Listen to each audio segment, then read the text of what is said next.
Selamat datang di 8 Film. Cerita sebelumnya, di mana akhirnya Hena lepas dari kutukan, dan terdapat fakta baru jika Bogiem adalah dewa gunung di kehidupan sebelumnya. Tanpa berlama-lama lagi, kita langsung ke alur ceritanya. Diceritakan, Hena, Yuna, dan Dongsu merayakan terangkatnya kutukan Hena, serta memberikan selamat kepada Hena yang juga resmi telah berpacaran dengan Jinso, si guru matematika. Kemudian tiba-tiba, Jinso menelpon Hena. Yuna protes saat melihat nama kontak Jinso di ponsel adiknya, karena nama calon adik iparnya masih ada sebutan Pak. Kemudian Hena mengobrol dengan pacar barunya itu. Hena berkata, jika mereka harus segera mengganti nama kontak di HP mereka selain nama Pak atau Bu. Jinso mengatakan, ia ingin menamai Hena Cocoa. Tetapi Hena tidak setuju karena itu berarti Jinso masih menganggapnya seekor anak anjing. Lalu Jinso mendapatkan ide jika ia akan memberi nama dengan gabungan dari nama mereka saja, yaitu Sehe. Di lain scene, Dewa Gunung alias Bogiem tengah sibuk dengan urusannya di sekolah. Rupanya, wakil kepala sekolah SMA Garam bukanlah orang biasa. Ia adalah anak buah dari Dewa Gunung. Wakil kepala sekolah memohon kepada Bogiem agar mereka kembali ke gunung saja daripada tinggal bersama manusia. Ia ingin Bogiem melupakan wanita itu dan melupakan balas dendamnya. Tapi sang Dewa Gunung tidak mau karena ia ingin melihat Hena dan Jinso merasakan perpisahan seperti yang ia alami. Bogiem ingin pasangan itu menderita seperti yang ia rasakan. 있는 게 보통 짐승 이 호랑이 냄새가 잔뜩 배어. Berpindah ke lain scene, akhirnya Yul tahu jika pamannya dan Bu Hena telah berpacaran. Ia senang, akhirnya kutukan yang menimpa Bu Hena bisa terangkat, dan pamannya menerima kondisi Bu Hena. Yul sebenarnya sedikit sedih, meskipun sedih, tapi ia memberikan nasihat kepada pamannya itu, apa yang Bu Hena sukai dan tidak sukai. Rapat sekolah dimulai. Pak Wakil Kepala Sekolah memberikan sebuah gelang kepada semua guru, yang katanya gelang itu memberikan energi di dalam tubuh menjadi seimbang, dan menurutnya gelang itu akan membuat hubungan pasangan semakin harmonis, dan meminta Hena untuk memakai gelang itu. Langsung saja Hena bergegas memakai gelang tersebut, dan Jinso hanya bisa tersenyum melihat tingkah kekasihnya itu. Bapak Wakil Kepala Sekolah memberitahukan jika di sekolah sebelah telah terjadi kegaduhan, di mana ditemukan sepasang guru dipergoki berciuman di area sekolah, yang membuat Dinas Pendidikan turun tangan. Oleh sebab itu, ia tidak ingin di SMA Garam terjadi tindakan yang tidak terpuji. Lalu Bu Yun berkomentar, diam-diam berpacaran di sekolah itu sangat seru, dan ia ingin sekali mencobanya, sambil melihat ke arah Jinso. Sementara Jinso senyum-senyum memikirkan Hena yang dari tadi salah tingkah saat Jinso ada di dekatnya. Ada seorang murid perempuan SMA Garam yang sangat menyukai Jinso. Ia selalu memperhatikan pak gurunya itu meskipun di jam istirahat. Sehingga ia sadar ada yang aneh di antara Bu Hena dan juga Pak Jinso. Ia mencoba memberitahukan teman-temannya, namun selalu tidak tepat. Sama halnya seperti Bu Yun yang selalu melihat Jinso dan Hena, di mana pada saat itu Jinso memberikan sebuah buku kepada Hena. Meskipun tidak ada kontak fisik, tapi menurutnya ada yang aneh di antara Jinso dan Hena. Kemudian Bu Yun melapor kepada Bapak Wakil Kepala Sekolah. Tetapi karena tidak ada bukti, Bu Yun gagal. Sampai akhirnya Bu Yun melihat Jinso memegang kelingkingnya Hena. Bu Yun yakin di antara Jinso dan Hena pasti memiliki hubungan yang spesial. Keesokannya, Jinso membawa Hena ke ruang olahraga untuk melihat panorama matahari yang menembus cermin, dan cahayanya terlihat sangat indah. Namun saat mereka akan berciuman, tiba-tiba anak murid masuk ke dalam ruangan, yang membuat Jinso dan Hena bersembunyi di balik tirai. Dan dari arah luar, terlihat oleh seorang murid perempuan, Jinso dan Hena yang seolah tidak ingin terpisahkan. Ia pun langsung terduduk dan tidak percaya jika guru yang ia sukai sedang berkencan. Min Jia, wanita yang ada di masa lalu Bogyeom, tiba-tiba melihat kaki wanita yang datang dari masa lalu, seolah mengantarnya ke dalam ruangan milik Bogyeom. Di dalam ruangan itu, Jia melihat saus seorang wanita dan lukisan wajahnya. Kemudian Jia tiba-tiba pingsan. Setelah sadar, ia sudah berada di dalam UKS dan ditemani oleh Yul.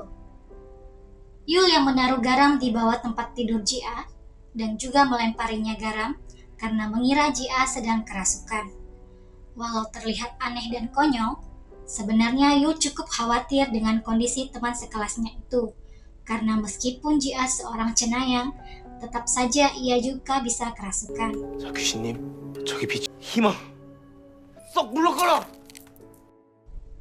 Malam harinya, Yuna curhat dengan Hena tentang dorongan seksualnya yang meningkat.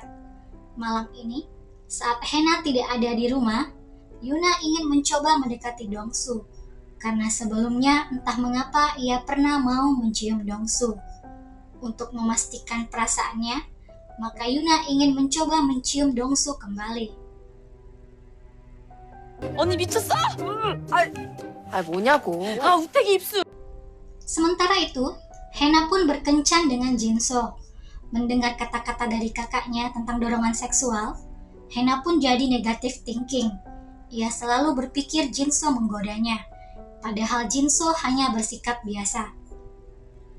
Kemudian Jinso mengajak Hena untuk mampir ke rumahnya, karena Yul sedang tidak ada di rumah, dan juga Hena sedang menunggu kakaknya. Hena merasa canggung, meski dulu ia sering masuk ke rumah Jinso dengan wujud seekor anjing, namun sekarang ia masuk ke rumah saat menjadi manusia. Sementara Yuna mencoba untuk mencium Dongsu, tapi karena mereka berteman sejak kecil, sepertinya Yuna tidak bisa melakukannya, dan menyuruh Hena untuk pulang saja ke rumah. Tapi Hena malah berbohong kepada Jinso jika kakaknya akan lebih lama pulang, sehingga Jinso kemudian berkata jika mereka berdua sedang tidak di sekolah, sehingga jelas Jinso dan Hena bebas melakukan sesuatu yang mereka inginkan. Dan saat Jinso mencoba untuk mencium Hena, tiba-tiba pintu rumah Jinso berbunyi dan ada seseorang datang yang membuat Hena langsung bersembunyi. Ternyata orang itu adalah Bogyeom yang mampir ke rumah Jinso karena ketinggalan sesuatu. Padahal sepertinya ini hanyalah alasan saja, karena ia mau mengganggu hubungan Hena dan juga Jinso. Kemudian Yul pun datang. Dengan terpaksa Hena bersembunyi di dalam lemari milik Yul. Lalu Jinso mengajak Yul dan Bogyeom untuk menonton film bersama. Saat mereka semua ketiduran, barulah Jinso melihat keadaan Hena yang juga tertidur di dalam lemari. Jinso merasa kasihan dengan pacarnya itu, lalu ia pun mencium Hena. Dan setelah itu, Jinso mengantar Hena pulang ke rumah. Suatu hari, kondisi pamannya Hena pun kian memburuk dan harus dirawat di rumah sakit hewan. Jinso yang prihatin kemudian bertanya kepada Hena, bagaimana bisa kutukan ini terjadi kepada keluarga Hena? Mungkin jika mereka tahu awal mulanya, maka kita akan tahu cara untuk mengakhirinya. Karena Hena dan keluarganya tidak mengetahui, makanya selama ini mereka hanya bisa menerimanya. Dan apapun yang terjadi kepada Hena, Jinso akan selalu berada di samping wanita yang ia cintai itu. Sementara itu, di sekolah Jia mendatangi Bogyeom. Ia tahu apa yang disembunyikan oleh gurunya itu di ruangan yang kemarin ia masuki. Bogyeom pun memperlihatkan apa yang ia simpan di dalam ruangan itu. Ruangan tempat ia mengenang wanita yang dulu ia cintai. Jia lalu menawarkan untuk membaca kartu tentang Bogyeom. Di kartu yang ia buka, menurutnya Bogyeom adalah seseorang yang berharga. Dari luar ia selalu tampak bahagia, namun sebenarnya tidak. Hidupnya berkeliaran, namun ia merindukan orang yang sudah meninggal.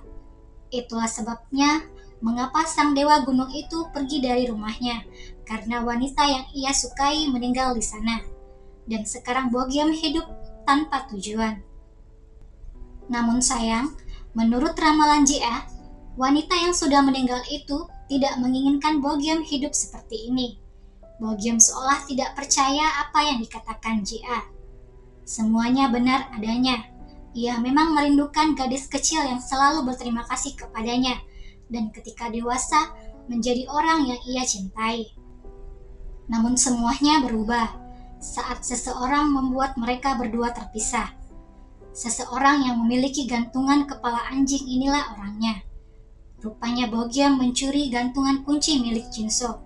Saat Jinso sadar, gantungan kunci yang pernah diberikan oleh Hena itu menghilang. Ia yakin Bogiemlah yang mengambilnya. Jinso langsung datang ke rumah Bogiem, dan benar, ia menemukan gantungan kunci miliknya. Namun tiba-tiba, saat itu Bogiem langsung menghunuskan pedang miliknya ke arah Jinso.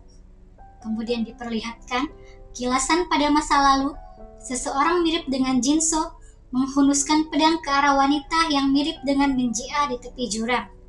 Dan adegan ini mengakhiri episode kali ini. Terus dukung channel baru ini ya. Kamsahamnida.